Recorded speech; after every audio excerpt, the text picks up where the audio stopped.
स्वागत है आप सबका एक और महाकुंभ रिवीजन वीडियो के अंदर, जहां हम लेने वाले फिजिक्स का electricity chapter, most demanding chapter. तो बिना किसी देरी के लेट्स गेट स्टार्टेड। इलेक्ट्रिसिटी पढ़ने से पहले हमें पता होना चाहिए चार्जेस क्या होते हैं। बड़े सिंपल, दो तरह के चार्जेस होते हैं, पॉजिटिव चार्ज और नेगेटिव चार्ज, प्रोटॉनिक चार्ज और नेगेटिव इलेक्ट्रॉनिक चार्ज। दोनों चार्जेस अगर अपोजिट है तो एक दूसरे को अट्रैक्ट करते हैं, बट सेम चार्जेस एक दूसरे को रिपेल करते हैं। ये प्रोटॉन का चार्ज, ये इलेक्ट्रॉन का charge. Proton positive, electron negative. Current जब फैलता है, जब पास होता है, जब फ्लो करता है, तो उसमें इलेक्ट्रॉन्स दौड़ते हैं। क्या दौड़ते हैं? इलेक्ट्रॉन्स। इसलिए इस चैप्टर का नाम भी इलेक्ट्रिसिटी पड़ा। तो करंट क्या है सर? करंट कुछ नहीं है, the flow of charges, flow of negative charges to be precise. तो देखो, the flow of charges in a conductor. तो कैसे डिनोट होता है सर? आई से डिनोट होता है करंट। फ्लो ऑफ चार्जेस मतलब Q डिवाइडेड बाय टाइम, क्योंकि किसी भी फ्लो को हम टाइम के रेफरेंस में लेते हैं। तो ये इसका फॉर्मूला बन जाता है। अच्छा, आई की SI यूनिट होती है एम्पियर, चार्ज की SI यूनिट होती है कूलम, टाइम की SI यूनिट होती है सेकेंड्स। एम्पियर को नापने के लिए एक डिवाइस आता है जिसको हम बोलते हैं एमीटर। क्या बोलते हैं? एमीटर। एक छोटा सा क्वेश्चन तुमसे वो भी पूछता है, माइक्रो एम्पियर क्या होता है, मिली एम्पियर क्या होता है। तो ध्यान रखना है, 1000 milli ampere gives you 1 ampere, है ना। 1 ampere equals to 1000 milli ampere. अच्छा, कभी कभी ये भी क्वेश्चन आता है 1 एम्पियर करंट कब फ्लो करेगा। तो सिंपल सा आंसर होता है 1 एम्पियर करंट तब फ्लो करेगा जब 1 कूलम ऑफ चार्ज 1 सेकेंड में है। 1 कूलम ऑफ चार्ज 1 सेकेंड में है, यही यहां लिखा हुआ।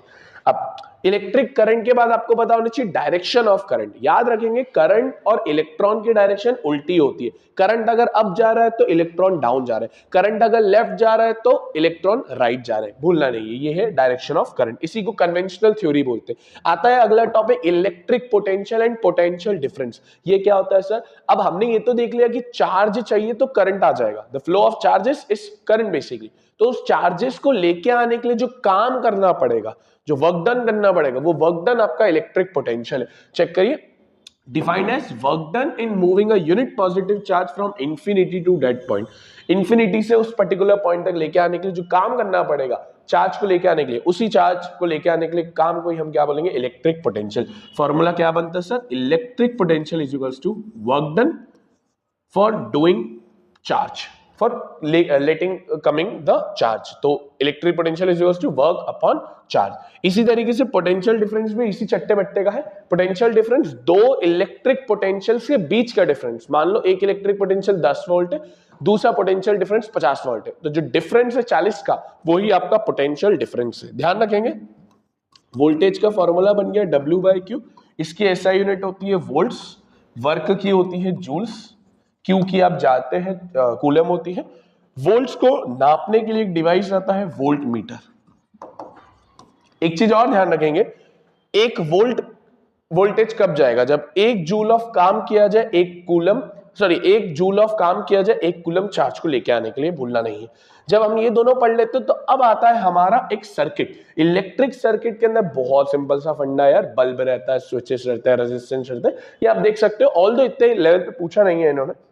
इसके बाद आता है सबसे मेन चीज, ओम्स लॉ, जो इस चैप्टर की जानो जहान है। इसी चैप्टर पे ओम्स लॉ ही पूरा बेसिक बनाया हुआ है। ओम्स लॉ कहता है जो करंट फ्लो कर रहा है वो डायरेक्टली प्रोपोर्शनल है पोटेंशियल डिफरेंस से।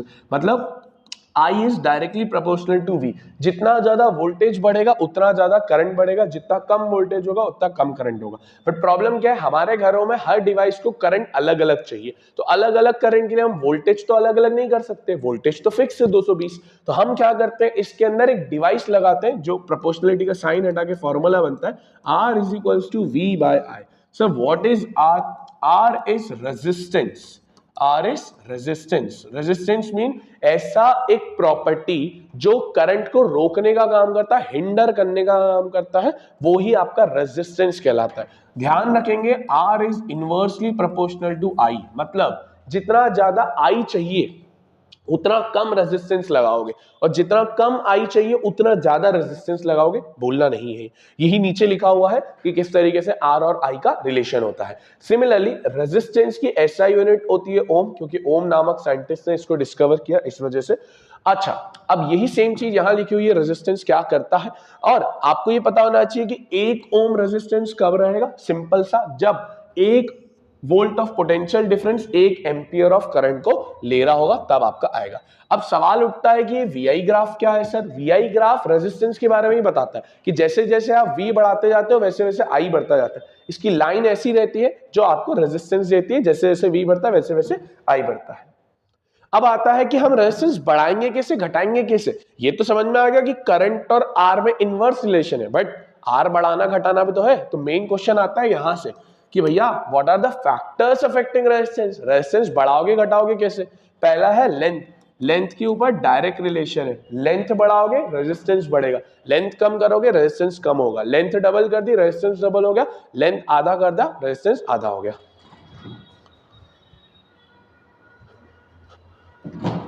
उसी तरीके से एरिया, एरिया पे उल्टा होता है, एरिया पे उल्टा होता है, एरिया पे उल्टा होता है, मतलब एरिया बढ़ाओगे तो रेजिस्टेंस कम होगा, एरिया कम करोगे तो रेजिस्टेंस बढ़ेगा। ध्यान रखते हैं दोनों factor. Third factor very very important, nature of material. Material का क्या नेचर है? वो मेटल है, नॉन मेटल है, एलॉय है, उस तरीके से। पहली इक्वेशन में आर डायरेक्टली प्रोपोर्शनल एल पढ़ा, दूसरी में इनवर्सली प्रोपोर्शनल ए मिला, दोनों को कंबाइन करेंगे तो मिलेगा एल बाय ए। प्रोपोर्शनलिटी का साइन हटाएंगे तो बनेगा रो। सर ये रो क्या है? Rho is resistivity, rho is resistivity. ये क्या होती है sir? It's a special property of a conductor. जैसे आपने सुना है metals are good conductor of electricity क्योंकि उनकी रेजिस्टिविटी कम होती है, वहीं non metals are bad conductor of electricity, उनकी रेजिस्टिविटी ज्यादा होती है। तो डिपेंड करता है कंडक्टर टू कंडक्टर, वैरी करता है कंडक्टर टू कंडक्टर। जितनी कम रेजिस्टिविटी उतना अच्छा, और जितनी ज्यादा रेजिस्टिविटी उतना बकवास, उतना मतलब कंडक्शन अच्छे से नहीं होगा इलेक्ट्रिसिटी का। तो ये फॉर्मूला याद रखना है। सेकेंडली रेजिस्टिविटी की एसआई यूनिट आपको ध्यान होनी चाहिए ओम मीटर। क्या होती है? ओम मीटर। ओम रेजिस्टेंस की, ओम मीटर आपकी इसकी, ठीक है। अब देखो यही देखो लिखा हुआ एलॉय का ध्यान रखना, हाई रेजिस्टिविटी होती है क्योंकि बहुत सारे डिफरेंट कॉम्बिनेशन ऑफ मेटल से बनता है। देखो यही पूरा लिखा है। अब जो electric iron, toaster, heating devices, उनका जो रहता है वो आपके ऐसे जो कॉइल वॉइल रहते हैं उसमें हाई रेजिस्टिविटी रहती है। क्यों? ताकि हीटिंग एलिमेंट निक्रोम का बनता है बेसिकली, क्योंकि इसका हाई रेजिस्टेंस और ज्यादातर बहुत हीट लेके आता है। तो हमको हीट चाहिए, आयरन में चाहिए, टोस्टर में चाहिए, गीजर में चाहिए, हीटर में चाहिए, इस वजह से हम इसमें लेते हैं। और ये ऑक्सीडेशन भी नहीं होता इसका, है ना, केमिस्ट्री में आपने पढ़ा। एक फोर्थ भी आता है। अच्छा ये आपके सामने एक चार्ट है, ऑल इस चार्ट को आपको ध्यान नहीं रखना।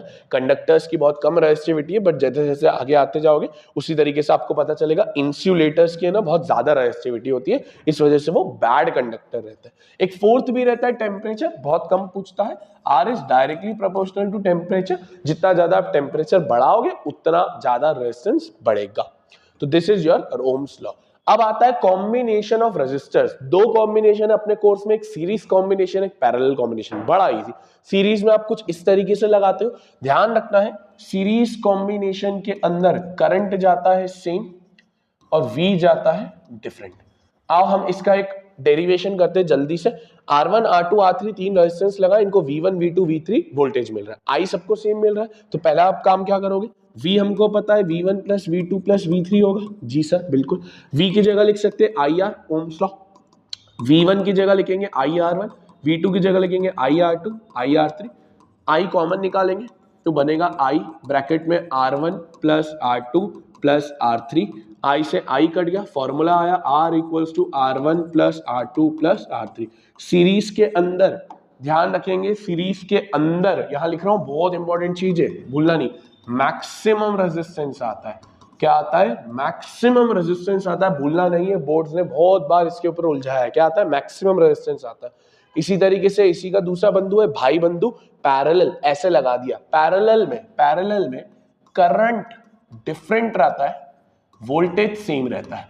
ये हमारे घरों में यूज होता है क्योंकि हमारे घरों में हमको डिफरेंट करंट चाहिए बट वोल्टेज 200 भी सेम रहता है। तो सबको वोल्टेज सेम मिल रहा है बट करंट सबको अलग अलग मिल रहा है। तो क्या लिखेंगे? I is equals to I1 plus I2 plus I3। तीनों को अलग अलग करंट मिल रहा है। अब I की जगह हम लिखेंगे again Ohm's law. Ohm's law से होता है V बाय R। I1 की जगह आएगा V बाय R1, I2 की जगह आएगा V बाय R2 और I3 की जगह आएगा V बाय R3। V आप कॉमन निकालेंगे तो बनेगा अंडर में 1/R1 plus 1/R2 plus 1/R3। V से V गया, फॉर्मूला बना 1/R equals to 1/R1 plus 1/R2 plus 1/R3।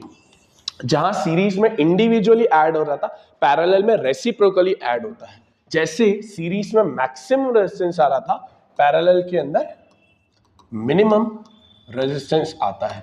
भूलना नहीं है, ये मैक्सिमा मिनिमा बहुत बार पूछा है इन्होंने, बहुत बार मैक्सिमा मिनिमा के ऊपर क्वेश्चन बनाया है। जब हम सीरीज पैरेलल समझ जाते हैं, या आपके लिए मैंने एक क्वेश्चन डाला है, या बहुत इजीली कर सकते हैं। पहले इस बक्से का पैरेलल सर्किट में रेजिस्टेंस निकालें, फिर 7.2 जो है उसको दोनों को ऐड करके बाकी सब चीजें आप निकाल सकते हैं। ये आपको खुद करना है तो इसको जरूर से देख लेना। अब आता है कि हम क्यों पैरेलल सर्किट यूज करते हैं होम में। बहुत सारे रीजन है। एक तो वोल्टेज सबको सेम जाता है, सबका अलग अलग स्विच रहता है। सेकेंडली अगर कोई एक डिवाइस खराब भी हो गया तो दूसरा डिवाइस अपने आप चलता रहेगा। तो ये हमारे कुछ एडवांटेजेस रहते हैं। इसके बाद एक टॉपिक आता है बहुत इंपॉर्टेंट, बोर्ड्स ने 3 नंबर का क्वेश्चन पूछा है, इलेक्ट्रिक पावर। 9th क्लास के अंदर भी था। पावर होता है वर्क डन इन पर यूनिट टाइम। फॉर्मूला होता है power is equals to work slash energy, क्योंकि एनर्जी भी एक ही चीज है, work slash energy divide by time.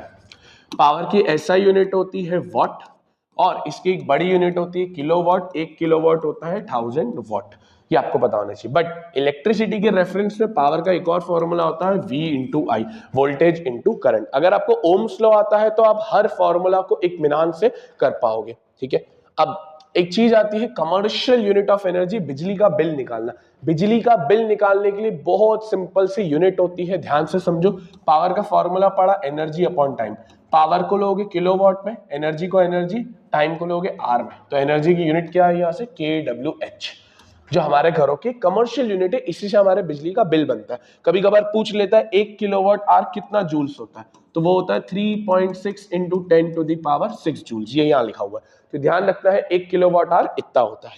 इसके बाद आपका एक लास्ट कॉन्सेप्ट आता है इस चैप्टर के अंदर, हीटिंग इफेक्ट ऑफ करंट। जब हम करंट पास करते तो सर्किट हीट जनरेट करता है, जैसे मैग्नेटिक जनरेट है, मैग्नेटिक इफेक्ट, उसी तरीके से हीटिंग इफेक्ट जनरेट होता है। इसका भी फॉर्मूला हमको डिराइव करते आना चाहिए। हमने पढ़ा है V is equals to W by Q, क्योंकि हीट एक एनर्जी है तो हम वर्क से रिलेट करेंगे। W is equals to Q को उधर भेज दो, V इंटू Q। V की जगह आप लिखोगे IR ओम्स लॉ के थ्रू, है ना। V is equals to IR ohm's law के थ्रू। W is equals to IR, Q की जगह लिखोगे IT, क्योंकि हमने I is equals to Q by T पढ़ा है, पहला फॉर्मूला सबसे। करंट इज इक्वल्स टू, यहां से बना I स्क्वायर RT। क्या बना? I square RT। यहां लिखोगे all the work is duly converted into heat, तो फॉर्मूला बना heat is equals to I square RT। क्या बना? I square RT। इसी को हमने जूल्स लॉ ऑफ हीटिंग भी बोला। क्या बोला? Joules law of heating. Joules law of heating के तहत 3 चीजें, H is directly proportional to I square, H is directly proportional to R, H is directly proportional to T। तीनों के बढ़ने पे H भी बढ़ेगा। बस ध्यान रखना है I अगर डबल होगा तो H 4 गुना हो जाएगा, स्क्वायर से बढ़ जाएगा। ठीक है। फिर आता है एक छोटा सा क्वेश्चन कि जो टंगस्टन मेटल है, ये हम जनरली जो बल्ब वगैरह रहते हैं उसके फिलामेंट में यूज होता है, क्योंकि इसका मेल्टिंग पॉइंट बहुत हाई रहता है, तो जल्दी जलता नहीं है। देखो इसका मेल्टिंग पॉइंट काफी हाई है और बहुत ज्यादा अमाउंट ऑफ हीट भी जनरेट करता है। बल्ब वगैरह के अंदर गैसेस भरी जाती है, नोबल गैसेस, जो जल्दी रिएक्ट नहीं रहती, unreactive gases like argon and nitrogen. तो इस तरीके से हमारा ये पूरा इलेक्ट्रिसिटी का रैपिड रिवीजन कंप्लीट होता है। मिलेंगे हम आपसे नेक्स्ट महाकुंभ रिवीजन वीडियो के अंदर। Thank you for watching this video. Radhe Radhe.